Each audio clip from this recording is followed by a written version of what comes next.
आज आपण एका अशा स्त्रीची गोष्ट ऐकणार आहोत जी आपल्याला आतून कुठेतरी हलवून टाकेल.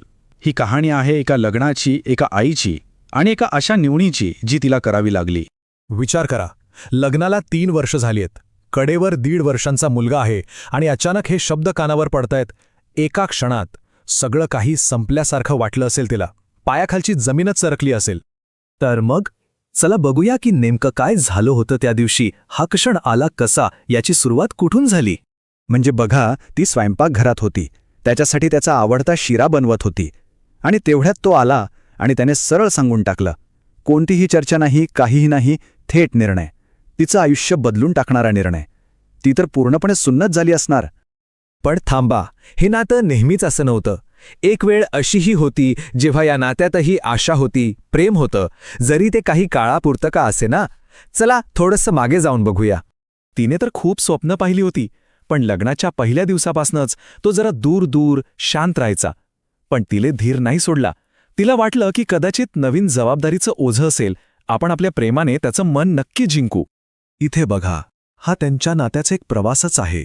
सुरुवातीचा तो थंडपणा, मग तिचे प्रयत्न आणि मग तो एक छोटासा सुंदर काळ जेव्हा नात्यात ऊब आली. विशेषतः जेव्हा तिला बाळ होणार होतं.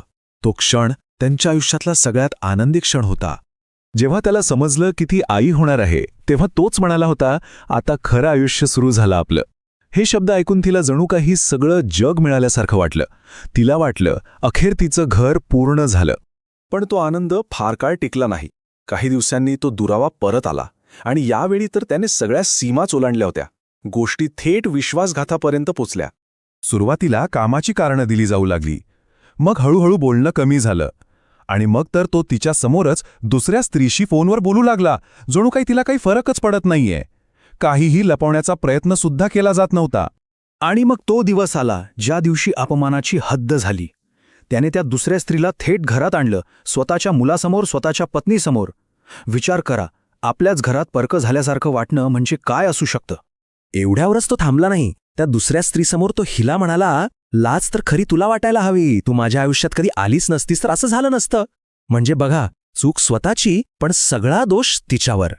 जेव्हा सगळं संपलं असं वाटत होतं, तेव्हा तिच्यात एक नवीन शक्ती जागी झाली. एक पत्नी म्हणून नाही, तर एक आई म्हणून. पूर्णपणे हताश होऊन तिने आपल्या आईला फोन लावला आणि तिच्या आईचे शब्द तिच्यासाठी संजीवनी ठरले. त्या म्हणाल्या, संसार मोडला तर ही तुझी हार नाही, त्याची आहे. त्याला नाती टिकवता आली नाहीत. आणि या एका वाक्याने सगळं चित्रच बदलून टाकलं. तेव्हा तिला जाणीव झाली, आई म्हणजे फक्त जन्म देणारी नसते, आई म्हणजे जग जिंकणारी असते. तिची लढाई आता नवऱ्यासाठी नव्हती, तर तिच्या मुलाच्या भविष्यासाठी होती. आणि मग तिने ठरवलं, बस आता लढायचं नाही. निदान अशा माणसासाठी तरी नाही ज्याला माझी किंमत नाही. आता फक्त स्वतःसाठी आणि आपल्या मुलासाठी एक नवीन आयुष्य उभं करायचं. तिने निर्णय तर घेतलाय, पण गोष्ट इथे संपत नाही, कारण पुढचा रस्ता सोपा नाहीये.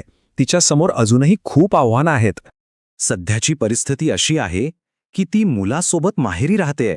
अजून घटस्फोट झालेला नाही आणि तू तर दुसऱ्या लग्नाची तयारी करतोय. ती एका अशा वळणावर उभी आहे जिथून पुढे एकटीलाच जायचंय. आणि म्हणूनच तिने हा प्रश्न विचारलाय, मी योग्य पाऊल काय उचलू? कसं मी माझ्या मुलाला एक सुरक्षित आणि आनंदी भविष्य देऊ शकेन? आणि शेवटी तिची ही गोष्ट आपल्याला एका मोठ्या प्रश्नावर आणून सोडते. दुसऱ्या कुणीतरी घेतलेल्या निर्णयाने, केलेल्या विश्वासघाताने आपलं आयुष्य ठरवलं पाहिजे का? की त्यातून बाहेर पडून स्वतःच्या पायावर उभं राहून आपलं नशीब आपण स्वतःच घडवलं पाहिजे?